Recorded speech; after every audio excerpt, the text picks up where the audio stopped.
we don't tend to do that often as horsey people. Just go and look at, just have other people done it slightly different, or even have so much of a community, a curious community. We seem to get cliques of people that all think the same, and then cliques of people that like to slag off other cliques of people, but we don't seem to have this like openness to like, well, how are they doing it, and is there anything there I can take home and try, which I think is a real shame. But certainly that seems to work quite well when I've spoken to farmers, so maybe I don't know how we'd try that kind of thing. But then it just gets, I think, awkward in some of the mindset, and people are sometimes scared to open their doors in case they get criticised, and it just generally takes quite brave people to trigger off that kind of thing and lead the way.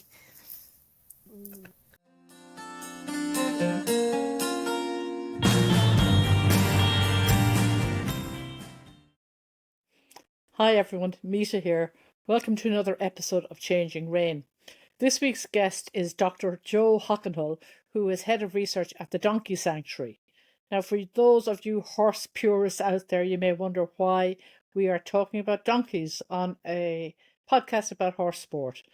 But donkeys are a really, really important part of the equid world. Jo has some fascinating insights for us about the differences between donkeys and horses, and her career path is a very interesting one in that she's a kind of a polymath. If you look back through her research output, we've a link to it in the show notes. She's always had a love of donkeys, but she's also been keen on exploring human-animal interactions, especially horse-human interactions, but also farmer-animal interactions and the importance of human behaviour change in improving animal welfare. So I think you really enjoyed this episode. Take a listen.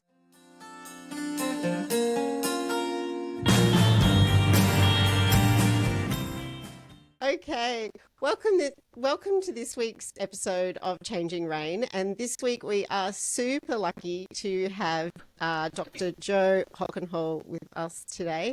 Jo is a researcher in animal welfare generally, but she does tend to specialise in horses and donkeys.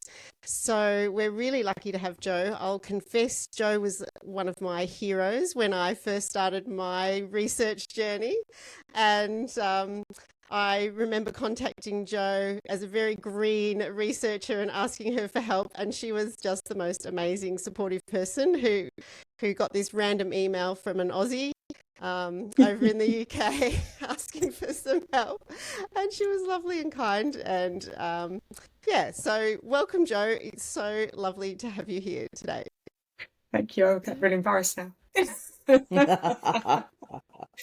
Because when your stuff started coming out, I was like, wow, this is what we need to be doing. We need to be thinking of this. And I was getting so excited. And then when I met you in real life, I was a bit starstruck. And then you said that. Like, oh, isn't it wonderful? Having a bit of a love-in. Yeah, we did. We had lots of fun when we met in a conference in Edinburgh. So I feel very lucky that we've got Jo with us today. And we're going to talk about horses, and we're also going to talk a little bit about donkeys. But one of the questions I wanted to start off with, Jo, was you've obviously been researching horses for a long time now. And I just wondered, could you tell us what's perhaps the thing that's made you... Have you seen any changes that have made you happy over the years? Like since you started to now, are there things that have changed that actually made you feel happy? Yeah, I think sort of looking back, there has been a lot of change, because a lot of what was being sort of discussed in the scientific community around how we're keeping horses and how we're feeding them has actually now completely broken out of that research side of things and entered into sort of normal public discourse. So we are seeing a lot more horse owners in all kinds of sectors. So, racing through leisure owners, through, sports riders, they are talking about like friends, freedom and forage. They are talking about, and a lot of them talk about their horses as sentient individuals, when we didn't really have that so much when I started my work. It was quite noticeable in some of my survey responses. It was very much like, I guess, a bit more sort of commodifying horses, I guess, and that totally does still happen. But you are seeing these little little tendrils of positivity coming out. And certainly, we've seen changes in some of the way the sports riders are keeping their horses. And we're hearing all about how dressage riders with their horses turned out, and race horses being stuff that was very, very rare when I started my PhD. So yeah, I think we're moving in the right direction, very slowly, but in the right direction. Yeah, and I guess on the flip side of that, of all the time that you've spent looking at horse welfare and things, what do you find the most worrying? What worries you the most and keeps you up at night? I think at the moment, for me, it's a bit around this whole social license to operate, because I know sort of some people are sort of seeing it as a chance that we can change and make improvements to equine welfare, because certain industries and certain individuals are worried about losing their social license for what we're doing with horses. But to me, there's a lot of welfare washing, and there's a lot of people making changes for what I see are the wrong reasons. And that worries me. That worries me that they haven't grasped that it's not right to do some of the things we do, that it's just something they need to be seen to be doing better and seen to be looking good, rather than they actually genuinely believe that horses have a right to be treated better than we treat them sometimes. And yeah, that I don't know how to sort of articulate, but that is one of the things at the moment that I get really frustrated about. Yeah. I have a question, and it's slightly off to a tangent, but Karen asked you there whether there's anything that keeps you awake at night in the welfare world. And that, I think, is something that people who work in this kind of field have to think about. How much do you compartmentalize your work so that you can do really, really effective work, and how much do you let it take over your life and possibly be less effective, or do you need to go all in? It's something I think about a lot. Is it just a 9 to 5, and at 5 o'clock on a Friday you stop worrying, or is it all pervasive? No, for me, it's totally all pervasive. So when I started, when I discovered the whole welfare field, I was already vegetarian because I don't like the thought of how sort of animals being killed for food. I'm vegan now. I have like a weird rescue animal compulsion. So I have rescue hamsters behind me here. I've got 3 rescue dogs. I help people out. I work with a charity. I'm a trustee for them, Communities for Horses, who help support urban horse owners in Wales, who don't necessarily have the resources, but work with them to improve the welfare of their horses. So for me, it's everything. It's not, it's never been a put it down at the end of the day. I think one thing I have noticed is it's always sort of people distinguish between animal welfare and animal rights. So sort of welfare, you're trying to make improvements to promote welfare, while, in systems, in farming systems, in, riding, whatever we're doing. I think part of me is getting slightly more along the animal rights thing and just doing, well, should we be doing this at all? Let's not just tweak things. We should really be taking a step back sometimes and saying, actually, just because we can, it doesn't mean we should, and it is fundamentally wrong, which, it's definitely been something that's progressed a bit on my journey. At the beginning, I was all about, if we could just make welfare better, it's okay, but I think I'm getting a bit more on the other way now. Yeah, and they say in any caring profession or anywhere that's involved, stepping outside yourself, you need to look after yourself first. It's that thing about putting on your own life, your mask, oxygen mask, before you do your neighbour, your child. And where do you get your sustenance? How do you keep yourself going when it can be overwhelming? Have you good network of support, or what? Yeah, I've got awesome network of support. So generally, the people I work with, and the conversations we're having, like with you guys, sort of when we've met up, and it's just talking some of the things through how you're feeling. It's not just me that feels like this; it's other people, and you're sort of getting that connection and that community feel.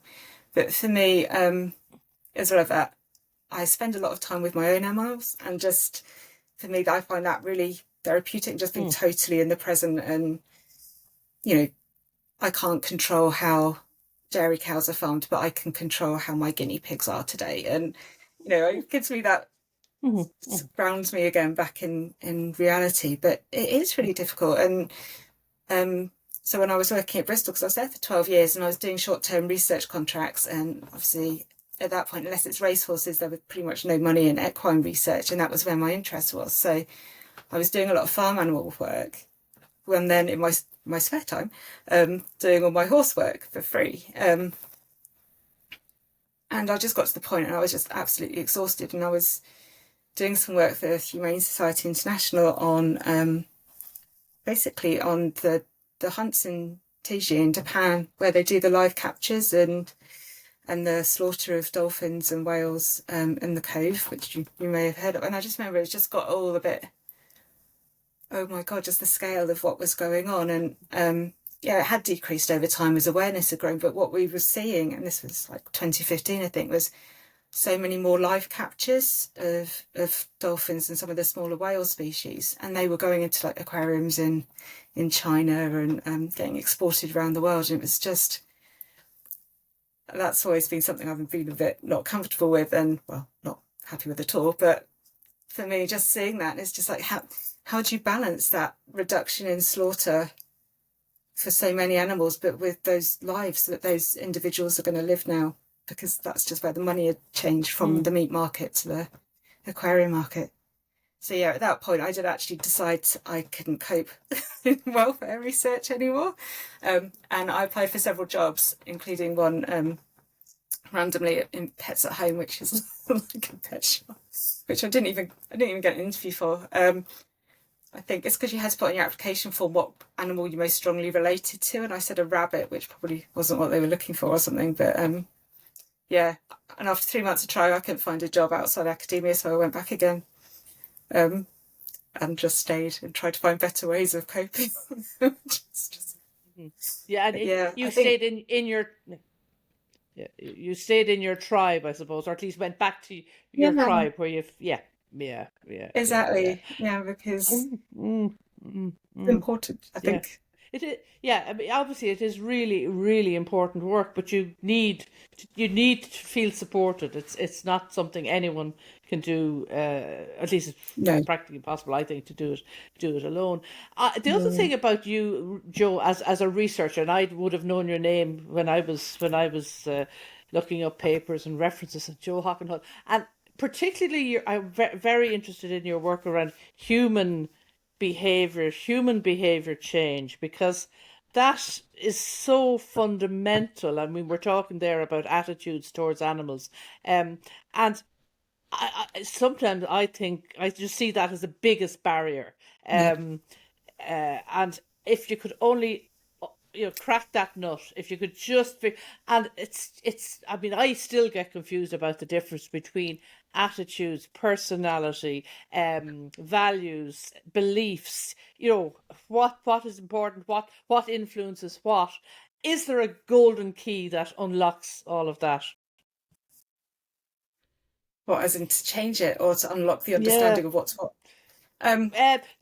Both. I mean, unlock the understanding, which would hopefully lead to change. Is there a golden key? For me, it's the fact that for so long animal welfare research just didn't even bother asking why things were done in a certain way, and just assuming that you can just go out there and tell people and everyone's going to go, oh, of course, yes, I'll just go and do that now. And it's quite arrogant in a way, and obviously alienates. That approach, that never works. You can't go around just saying like, we know better, you should go and change everything you've learned for generations or whatever.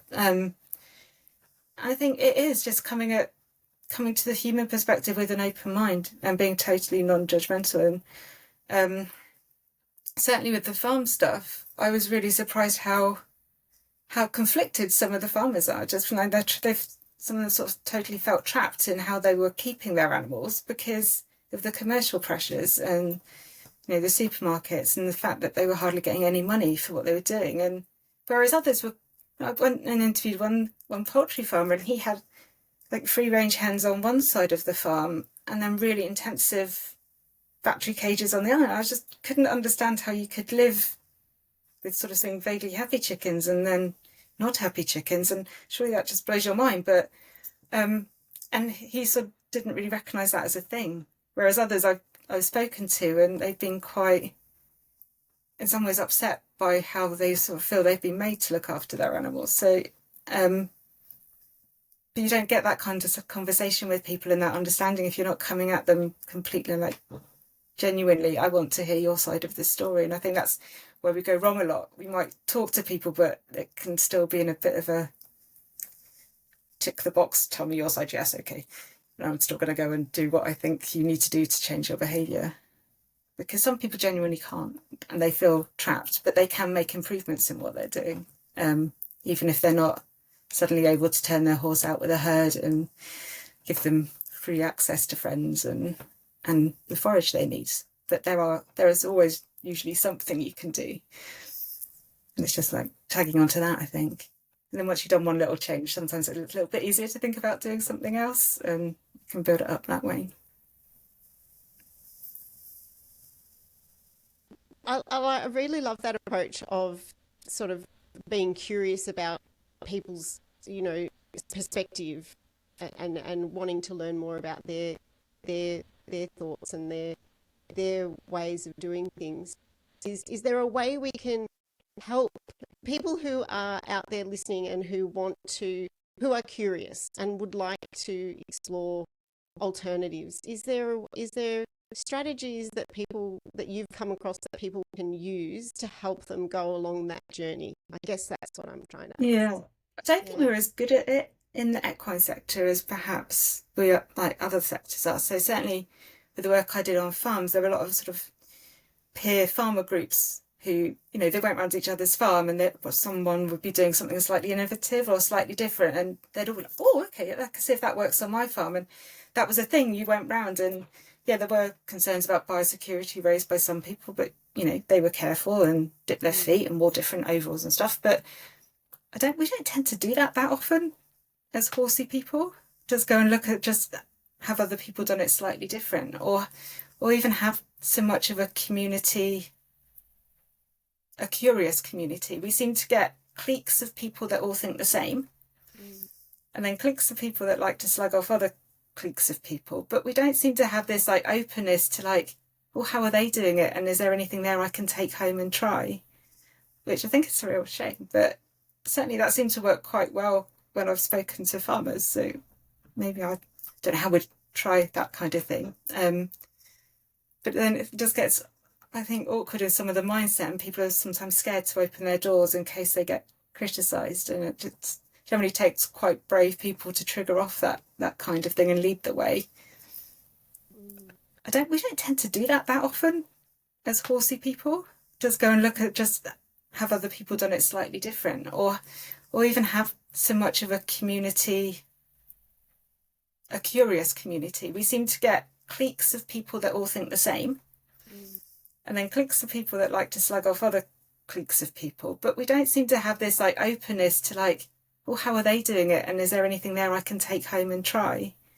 Which I think is a real shame, but certainly that seems to work quite well when I've spoken to farmers. So maybe I don't know how we'd try that kind of thing. But then it just gets, I think, awkward in some of the mindset, and people are sometimes scared to open their doors in case they get criticised, and it just generally takes quite brave people to trigger off that kind of thing and lead the way. Yeah, absolutely. Because it is. No one wants to open themselves up to criticism. No. But yet without that curiosity, it's so hard to learn and to be exposed to different ways of doing things and potentially better ways of doing things. Yeah, that's what I love about the word curiosity, instead of just feeling like it's like an educational thing, you're just being traipsed around different places. It's having that, but how are they doing it, and what can I do similar? How can I make that work for me? That is so important. And I think as well as that open farm, like even if you weren't having people visiting in real life, we could do a lot more covering people that are doing innovative stuff as it is. I mean, with the racing welfare project at Bristol, they found some people doing some amazing things, providing social opportunities for their horses and group living. But the industry's got quite a lot to shout about, from some individuals, but it's like it never gets spoken about. But I think we could do a lot more to really shine a light on those bright spots and just say, look, it is possible. Look how they're doing it, but not in a, you know, a dictatorial education, you know, but, you know, just showing what's possible, and then people can just mull it over rather than ramming it down people's throat. And because that is the one way that you're going to switch people off. They're just going to run away if you start doing that. But there are bright spots in so many different parts of the sector. And I think too, people respond better to a pick and mix kind of. There's options. This particular option might not work in your yard, but have you seen where someone has done something over here? You know, and so it becomes their choice rather than, as you say, coming in and saying there's one way only, and this is how you must be doing it. Realizing that. Yeah, and it's so individual. And I found my massive PhD survey. So I had a little bit on enrichment, but it is so individual. What really frustrates one horse, another horse might absolutely love. And I had so many comments around like the use of mirrors and feed balls, and some people saying, you know, it became a bit of a thing when I was doing my PhD that everyone suddenly was like, oh, I put a mirror in my stable and all my problems will be solved. And there were some horses sounded like absolutely traumatized by having to live in a mirror, but with the mirror in their stable, because it was seen as the right thing to do for your horse. And it's just being able to take that step back and, well, actually that won't work for my horse. And you know, they're better off not having a food ball because it makes them frustrated, but there might be something else I can do with like different forage options or something. So I think that is the danger when you sort of come in there with that not pick a mix and that more prescriptive thing, that people just see the reasons they can't, or they do it and have some very unhappy animals. So can you share some of those highlights and some of those high you know, positive things that you found? Let's shine the light on the good things. Yes, so I was quite periphery to the project, so it's something that Siobhan Mullen, Rachel Annan and Mathilde Valachon were actually sort of leading on, and I just got to be sat there in the office listening to all the good stuff when they came back. But they've got brilliant pictures of sort of social stables where sort of trainers had opened up the walls between the horses so that they could have social contact while they were stabled. There was lots of things around turn-ups. So I came across this, so I did a project on racehorse aftercare, and so looking at what happened to them when they left the industry. And some of the trainers were actually sort of basically preparing them for that life while they were still in race training. So they were making sure they went hacking and experienced lots of different things, so that when they did reach the end of their career, they were a lot better able to cope with the transition to an equestrian job. So, but again, that's not something I'd really ever picked up on much before. Like Rachel and Mathilde got loads of pictures and loads of different accounts, and I can't even remember the other ones. There's lots of different things around turnout and opportunities for sort of free behaviour, where the horses could do what they wanted to do, and some choice stuff, some group housing on some sites. So there was a really nice range of people who have just taken that decision to try it, and it worked for them. But yeah. Well, it's something I feel that the racing industry really needs to shout about more. I totally wasn't aware of it, to be honest, until we had someone when I was doing my PhD nearby who trained racehorses, and they were out a lot as a group. But I always just felt that was like a total exception rather than the rule. But there are those spots. I was just going to say that goes back to your when you're chatting about those farm schools or those farm walks, which are very popular here in Ireland too. And you know, if trainers or staff could see what happens in other yards, those little islands of positivity, that would definitely go a long way towards. I think so. Yeah. I mean, that unfortunately still welfare has negative connotations when it can be and should be positive. You know, it's just so anything we can do to kind of shine that light is really important. And I think the whole, you know, we just seem to go round and round in circles about whether we should be using the word welfare. Should we just be talking about well-being? Because, you know, it's come out of all the research when people have been speaking to stakeholders. The moment you mention welfare, people are like, neglect, abuse, nothing to do with me because I'm on this part of the continuum. And, well, they're not even seeing it as a continuum. They're just seeing that that's what it is. And maybe we do need to do something about the language we're using if we're trying to get anywhere, because I think it's just got so many negative connotations for people. They just switch off when they hear that word and just dissociate from it. Yeah, it's so tricky, isn't it? And Mm. and we sort of almost like we've run out of words. Yeah. And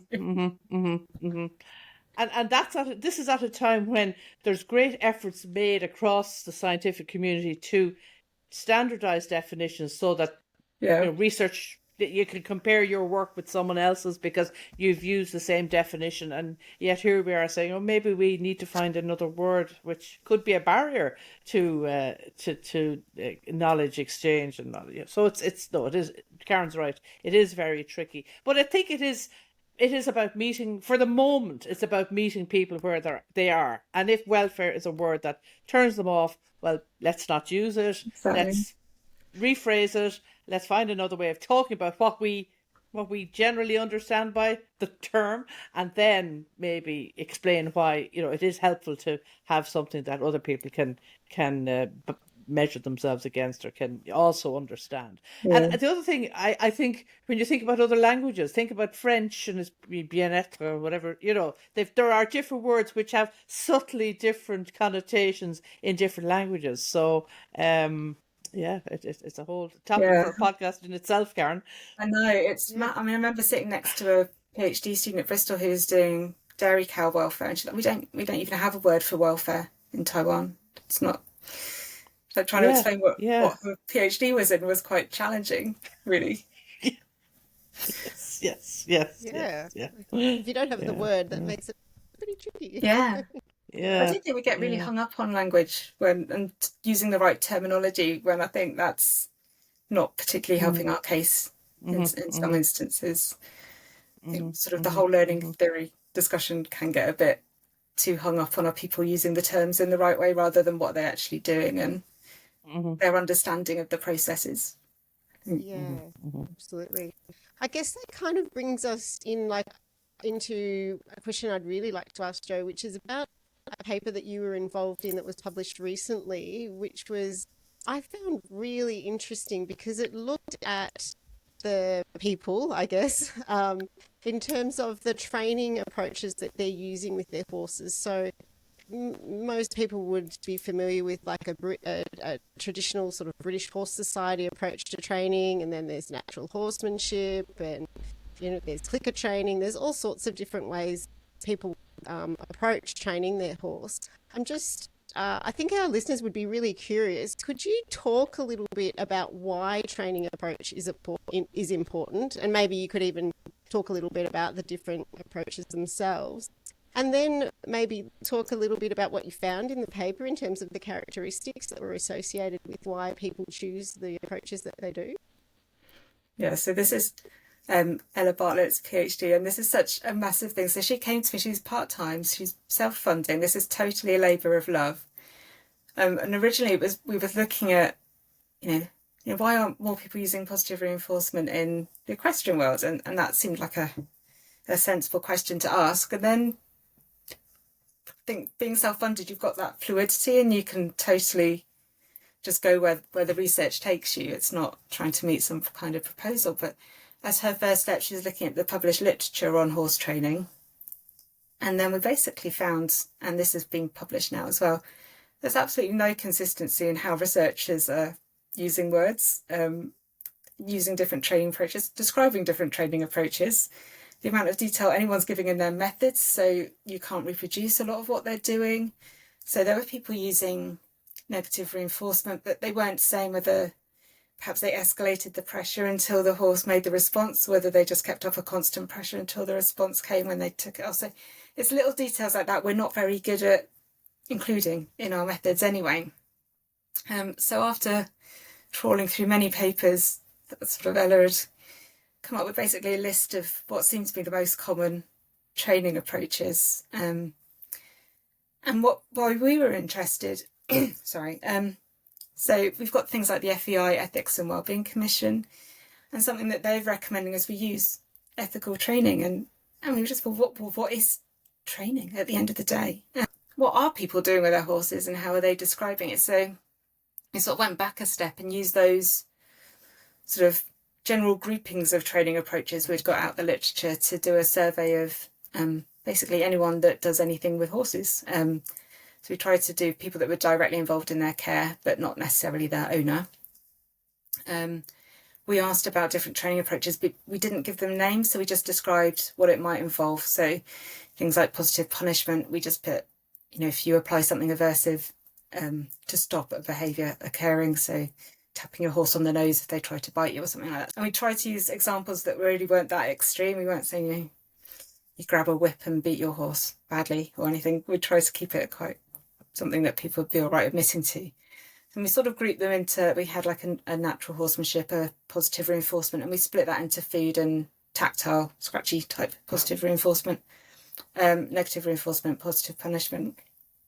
The interesting one is negative punishment, so withholding something good. And we were just going around in circles about, it seemed really wrong not to include it, but then it was sort of blowing our minds about how, because you sort of fundamentally do if you're using positive reinforcement, because you are withholding rewards. So it's not as one-sided, shiny as it sometimes might be portrayed. So, but we didn't leave out because we were thinking, again, it's a bit complicated trying to explain this, and maybe it warrants a whole study of its own, to be honest, because no one really mentions it. And even in the published studies that do positive reinforcement, there was no acknowledgement there that they'd withheld rewards when the desired behaviour hadn't occurred. So it was quite juicy. So negative reinforcement is generally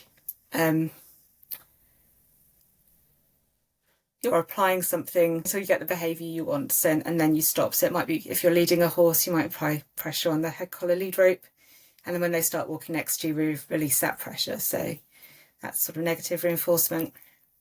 Positive punishment is sort of the addition of something to stop a behaviour. So that might be you use,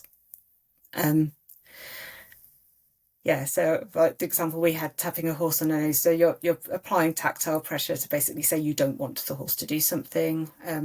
It can be like shouting. It could be you're adding a angry verbal cue. Something like that, where positive reinforcement would be rewarding the desired behaviour when that happens.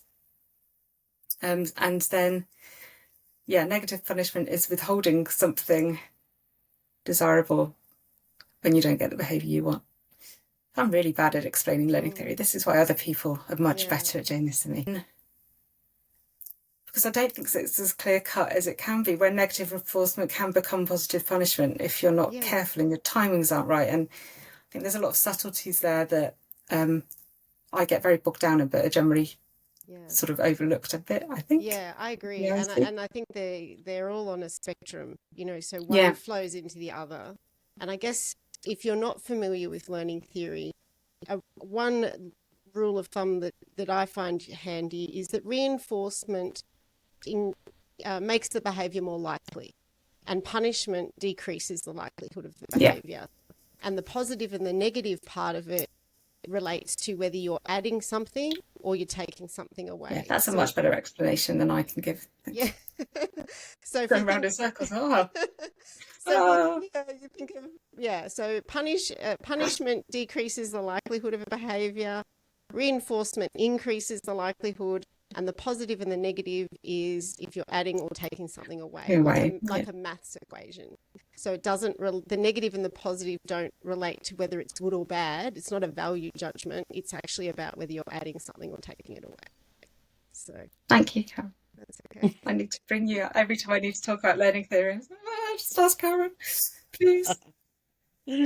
But I 100% agree with you, Jo. I feel like one blends into the other. So negative reinforcement can very easily blend in and become positive punishment if the timing's not good, or you just simply the stimulus that you're applying is becoming beyond just a cue or a signal to the horse, and it's actually punishing the horse for not doing something. And that's when, for example, if you've got a dressage rider using, say, a spur to ask the horse to do something. And even though the horse is doing it, it's still applying that spur. So it might have started off as a negative reinforcement cue, but if you're not releasing that pressure when the horse is actually giving you the response that you're actually asking for, well, then you're actually punishing the horse at that point. Yeah. So yeah, then we made a big survey. And there's loads of stuff in there. So there was quite a lot of different things Ella wanted to explore. So some of it was the decision making around what training approach. We included things like how ethical they felt it was and how feasible they felt it was to do it in reality. That's going to get written up separately. We had questions around sort of how they describe their own training approach before we then asked them which one they were more likely to use. Just recognising that there's very few people that just have one camp of training. For most people sort of dip in and out, and you have sort of mix and match approach depending on what they're doing. But the free text around how people describe their own training was really interesting, and sort of the language being used. There was a lot of stuff about I never use aversives. I use Lima principles, so least invasive, minimally aversive, which I found quite interesting. So there's lots of very key words that seem to be being used, but it would be very interesting to see how that was actually applied in practice. So yeah, as the next phase, we're going to start trying to see if we can delve into that. But the paper that you're referring to, we included questions like about competing, about sort of goal-directed behaviour, attitudes towards the horse's sentience and ability to feel pain. And it was very interesting. This did come out as sort of there were distinct camps of people that were more likely to use some approaches than others. And again, this was on a bit of a scale. We didn't have it as a binary, I do it, I don't do it type question, because of that, like you said, that sort of like phasing between different approaches. But definitely sort of more goal-directed, competitive type people seem to be using more negative reinforcement. We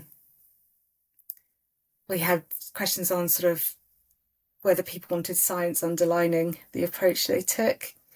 I think positive reinforcement people were like, yeah, they'll be very likely to like that kind of thing. Whereas the natural horsemanship people, no, they didn't.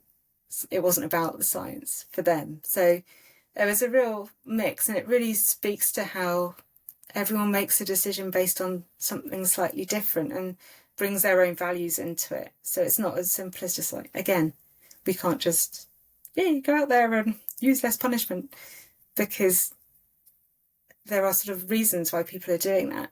And also sometimes not always that recognition that they're doing something either. So again, I think that's why negative punishment would be an interesting thing to explore, and just how people are never using aversives in their horse training is really interesting. Because I'd like to think that I'm very nice with my dogs, and we do a lot of get treats when they're good. But if my dog's lunging towards another dog, I'm pulling it back. I'm not like, come here with a treat. I'm just like, oh.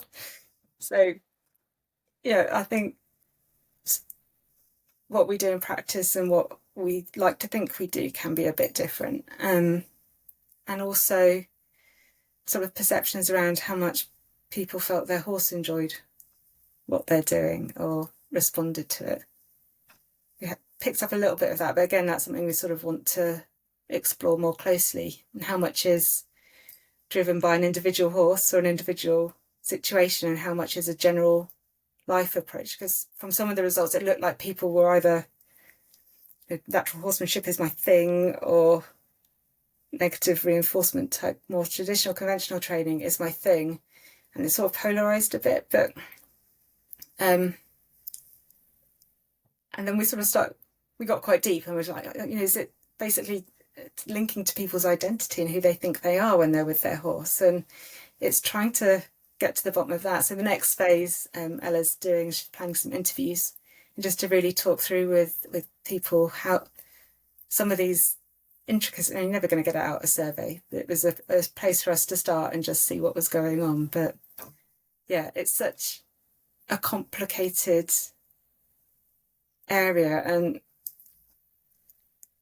it makes you question how things like talking about ethical training, how useful that is as a phrase, because people had very different understandings of what was ethical. In their eyes, they were being ethical with their horse, but it encompassed a massive range of different activities and approaches. So yeah, delving into that a bit deeper, I think is going to be really interesting. And did you ask people what they believed other people were doing, what methods other people were doing or using? No, we originally planned to do some focus groups and sort of group like positive horseman and positive reinforcement type people together and then ask their opinions about the other training approaches. We're sort of not going down that way yet, and we didn't in the survey capture what they felt other people were doing.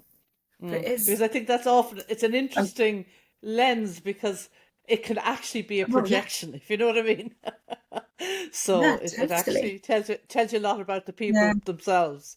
They feel freer to talk about what other people do, and in actual fact, I think it's a lot of it is about what they do or don't do. So I'm analysing another survey that I did for as part of a project funded by the RSPCA into the equine crisis in the UK with Human Behaviour Change for Life and Siobhan at UCD. And we're sort of looking at the language that people described horses in their free text answers. And there was a lot of basically other people. I don't like seeing other people not treat their horses as sentient, and I don't like seeing horses being treated as objects by other people. It was more very like caveated in like other people are the problem. It's just really fascinating how we navigate some of these areas. Yeah, and I found that in my research. So I interviewed amateur equestrians, so there were people out competing. And when we got onto the topic of welfare, it was almost exclusively conversations about other disciplines and, other levels. So but wherever it was, the welfare issue was never in their camp. It was never in where they were, which which I guess is really consistent with what you found. Yeah, it's fascinating, isn't it? Yeah. So really, really interesting. So with it kind of leads on to another paper of yours, Jo, that I've been reading, which is a bit of a blast from the past, and I apologise for dragging up an old paper.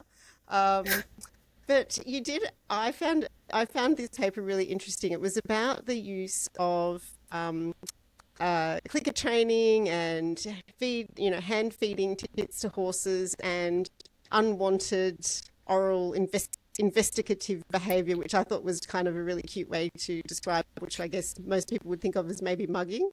Yeah. We got told we couldn't use that as a word. So. And I liked the way you differentiated between gentle oral investigative behaviour and rough unwanted oral investigative behaviour in the paper. I thought that was good, because some horses are quite polite in the way they investigate and some are not so polite, which I thought was really cute. So can you tell us a bit about why you did it, why you looked at that, and maybe what you found? So that was a bit of a total random. I can't remember that it was questions included in my pilot survey where I was just trying to make sure the software works, or whether it was included in the main stuff but didn't make it to the final cut in my thesis or the papers. But basically, there was a lot. I think there'd been like a sudden burst of people who were really interested in positive reinforcement around that time. Then there were like two camps, and there was some like, yay, it really works for me, and I love cricket training my horse and look at all these things I can do. And then there was this other camp about you should never give your horses food from your hand, and you're basically training them the wrong way. They're just going to mug you basically forever.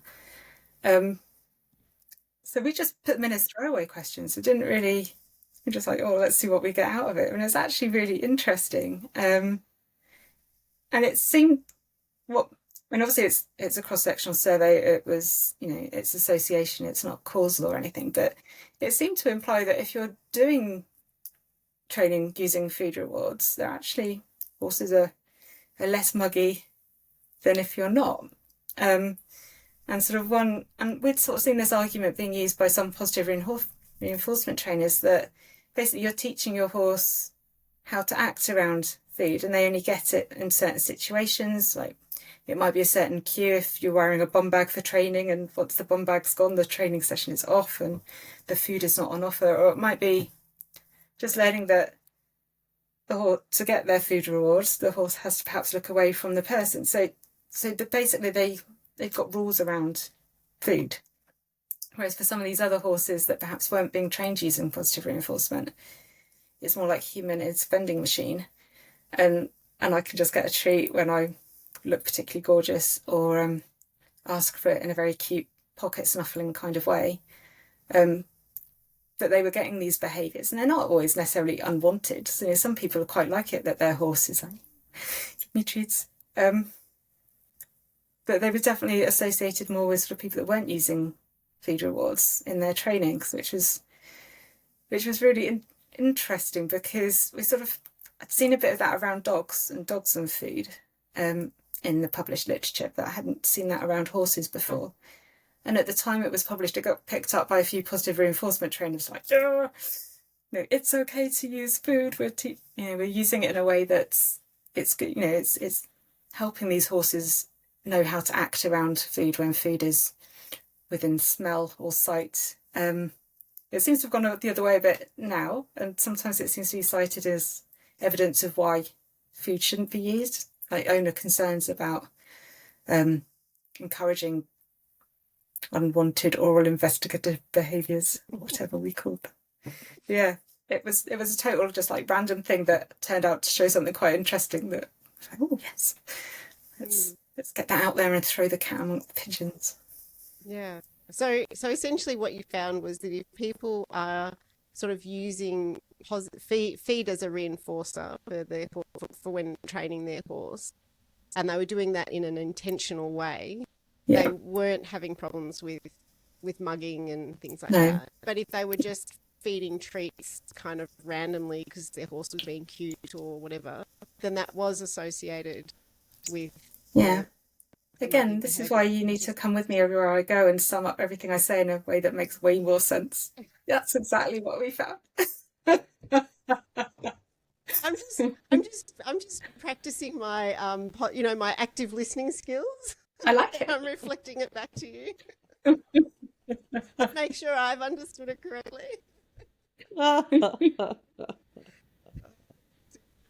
So cool. That's so cool, Jo, because I taught for a little while at Pony Club, and I met so much. Whenever I made a suggestion of, you could try some not necessarily clicker training, but intentional use of food to help horses learn. And I definitely encountered a lot of resistance and people saying, oh, you're just going to teach the horse to bite. So essentially the research is saying it doesn't actually teach the horse to bite at all. No, not to. Yeah.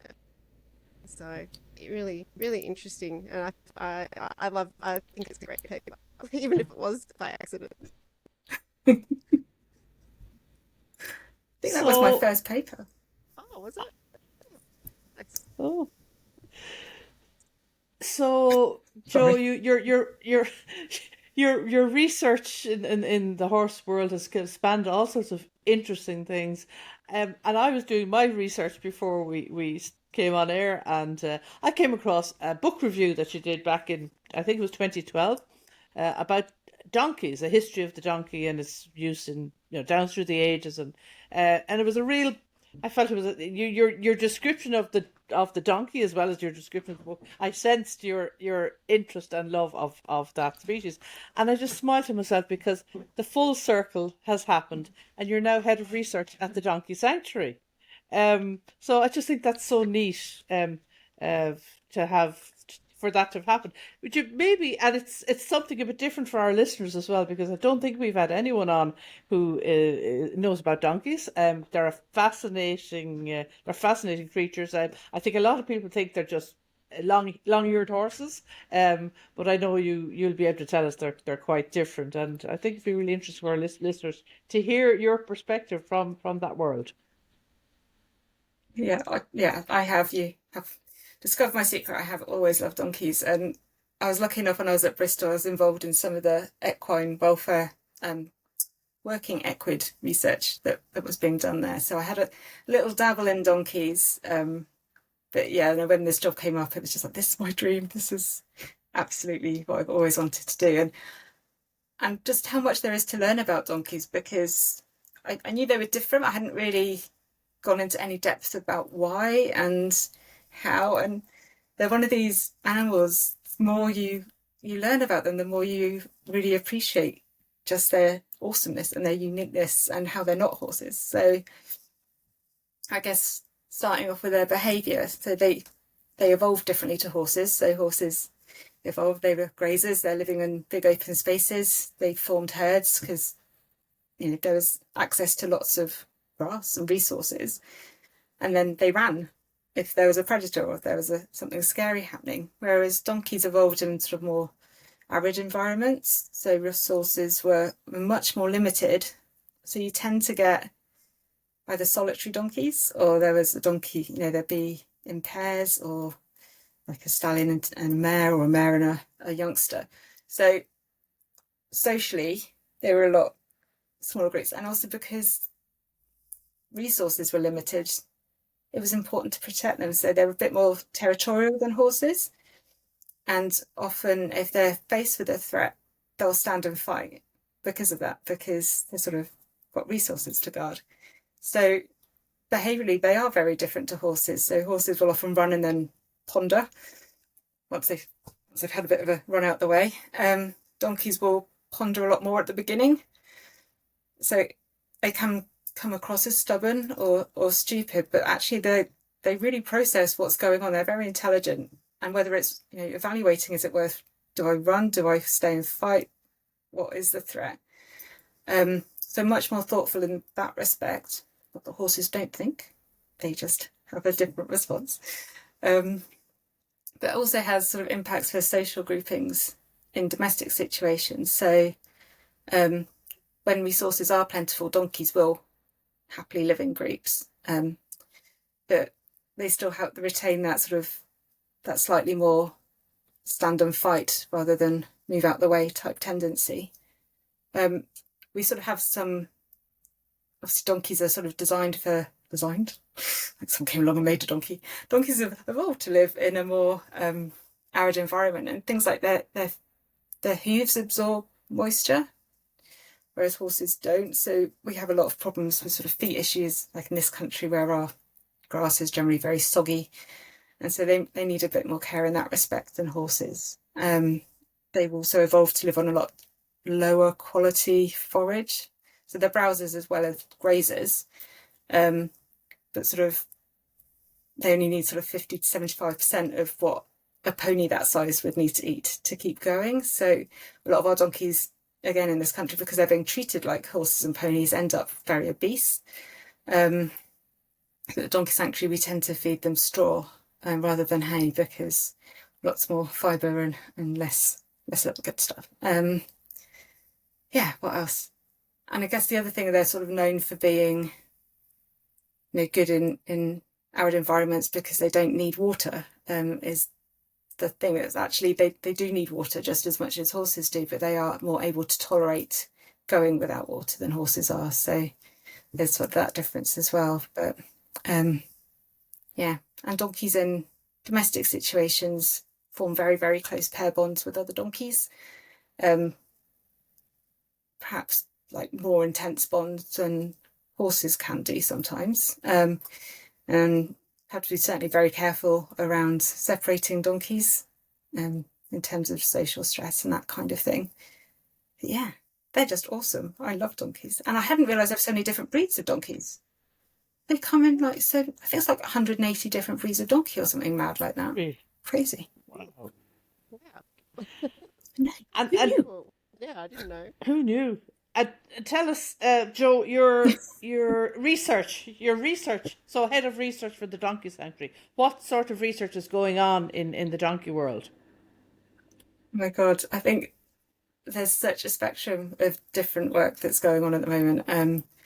So we work nationally and internationally. So within the UK, we've got projects looking at how people make decisions to take on a donkey, either buying or rehoming from somewhere, where they're looking for donkeys, who's selling them, who's breeding them, where these donkeys are coming from. So we're basically trying to understand the donkey population a lot more. So we've had work undertaken on the horse population, but the donkey population is still a mystery. We don't know what people are doing with them. They don't really know how they're keeping them, what drives that decision to get them in the first place, what drives any decisions around relinquishing. So we're really trying to address that gap at the moment, which just keeps seeming to grow and grow because we're just getting more and more questions. So that's UK. We have sort of ongoing stuff around sort of the management and welfare of our own donkeys. That's something we monitor a lot. So we have a welfare assessment that we use and qualitative behaviour assessments that we do on our donkeys on a regular basis, basically, to see that things are all right in their management. And if anything needs changing, well, then we look at sort of welfare indicators and behaviour through QBA to understand the impact of that. So some of that counts as research, some of it's just sort of what we're doing as part of our regular management, but other pieces we write up. The vet team do amazing stuff on donkey health that we don't often get involved in, but they're churning that out. And then our team, we do a lot of international facing work as well. So research around understanding the value of donkeys to different communities.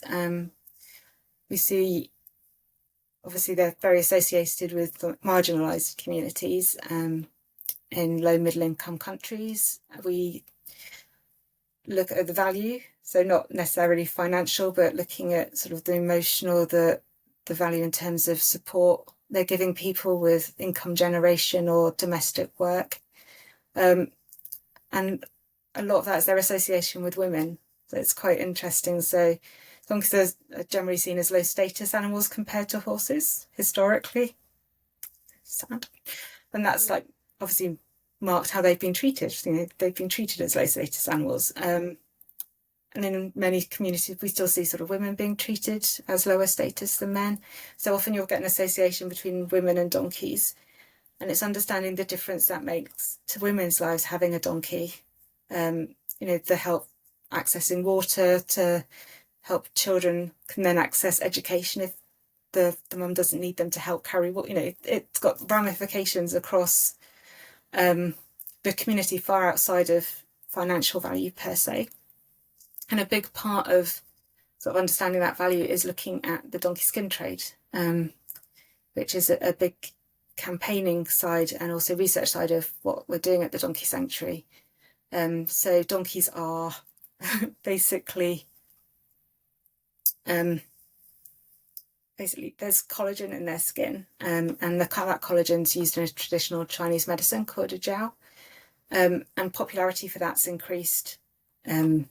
So sort of the last 10 years, it featured in a Netflix series, and it sort of regained a bit of popularity since then. So it's very much linked to sort of health and vitality.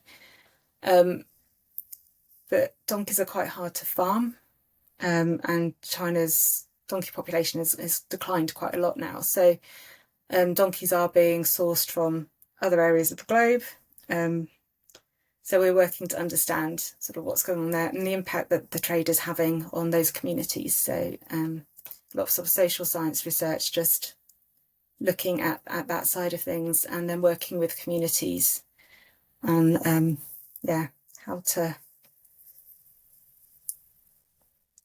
mitigate the trade. And we're working sort of in different areas. So we've been involved in some of the work up to the moratorium in Africa around banning the skin trade, and then again going forward on them developing their donkey strategy for Africa to hopefully provide more protection to the donkeys there. So, yeah, it's a massive range of different research things. So quite a lot to get my head around. I had no idea I knew a lot of research was being done there, but no idea just the breadth of it, to be honest, before I started. So in my racing bubble, and probably in the equestrian world generally, I don't think there's an appreciation of how many working equids there are in the world. We get caught up in our own concerns, and yet they're kind of first world problems, if you like, literally first world problems. When you think about how important those working equids of donkeys and mules and horses are to families, to women in low and middle income countries, they are literally the difference between surviving and not surviving. So it's great to see that sort of research going on to better understand donkeys, how they live, how they operate, what they need, and their vital importance. Yeah, I think we sort of don't recognise either just how many working equids there are in Europe and in our own countries, and certainly they're used for sort of farming, subsistence and logging. We have working equids in the tourist industry, so either carriage rides or donkey rides. Again, and the whole donkey, because obviously in the UK, riding a donkey on a beach is like a very traditional, this is what we do, but that's getting affected by the whole social license. Yeah, and it's a different way from equestrian sport, but people are now questioning whether it's right to do that and ride donkeys on the beach, and what is their welfare like, and can things be done to improve it? So it's quite interesting. So in the summer, one of the operators, I think it was in the north of England, decided to bring some scales down and had a weight limit for the children allowed to ride the donkeys. And it was on like the national news because all the sort of human welfare weight people were wading in saying, you can't do that, you can't weigh children in front of other children. And so that actually really caused some quite national news coverage because, well, we were like, oh yeah, donkey welfare. They were sort of bringing in this like whole wider conversation around sort of human health and obesity issues. Yeah, again, you start then realise it's all linked. There is this whole system going on. Yes. Maybe we need to transition from donkey rides on the beach to donkey walks on the beach. So, it's so hard. Exactly. Yeah. And people, there are sort of donkey walking things that people do now. Same as like alpaca and llama hikes and things like that. But again, it's that just shifting expectations and it gets difficult when it's people's livelihoods and I guess their traditions. So a lot of the sort of beach donkey rides, some of those families have generationally been providing donkey rides on the beach, and then you start bringing in cultures into it, and then all gets back to the humans again and understanding their motivations and their emotions on it. But probably when they started, the people were a lot smaller. Exactly. So it wasn't such an issue. Yeah, and it is that complete. We don't. I guess what we consider acceptable doesn't necessarily change with the change in humans, and doesn't quite keep up. So for a lot of our guests, Jo, we introduced the Changing Rain Genie, and they're a great person because they allow you can do anything you want. Any wish that you have will be granted. No constraints, nothing to hold you back. What's your one wish that you'd like to see the Changing Rain Genie grant for you? I think it would be that everybody just appreciates the value and the sentience and who animals are, and so they think about what they're doing from that perspective. They question what they're doing, they change what they're doing as appropriate, but for the right reasons, because they're seeing that it matters, that there is value there, and that it's right. It's the right thing to do. Oh, I love that wish. Yeah. So it's kind of almost like the scales falling from the eyes. Yeah. And, all of a sudden they see these animals, whichever animals they are, for the individual that they are. Yeah. No, that's a great wish, Jo. Thank you for giving me the power. If only we could make it come true. Yes. But I sometimes think just manifesting, you know what I mean? Let's get these wishes out there. Let's, let them Yeah. loose into the world, and who knows, this genie is pretty powerful. So, I was just going to say that I think one of the powers of the Changing Rain genie is that anyone can have that experiment with themselves. Ask yourself, what is it that you would Yeah. wish for if you could make anything come true, because that it encourages you to reflect and to think, doesn't it? And to think, well, what would it be? Yeah. So yeah, that's what I love about it. And hopefully you're right, Mita. It manifests and people start to have those things and ask themselves, what would I do? Jo, that's been absolutely wonderful. We've covered some broad range of topics, and so much to reflect on. And it's great to see your enthusiasm for the donkeys in particular. I think that's a really important message for our listeners to hear, because as I say, sometimes we all get a bit caught up in our own little bubble. Sorry, there's a wide world of equid welfare out there, and it's great to see that every corner is being explored. So Yeah. thank you so much for coming on, Jo. You've been a fabulous guest. Really appreciate you Thank coming you for on. having me. Let me talk. We've covered a bit of ground. No, it was awesome, Jo. Yeah. Thank you so much. Yeah. No, thank Yes, you. thanks a million. Loved Thanks it. a It million. was nice, so nice to see you. And Jo.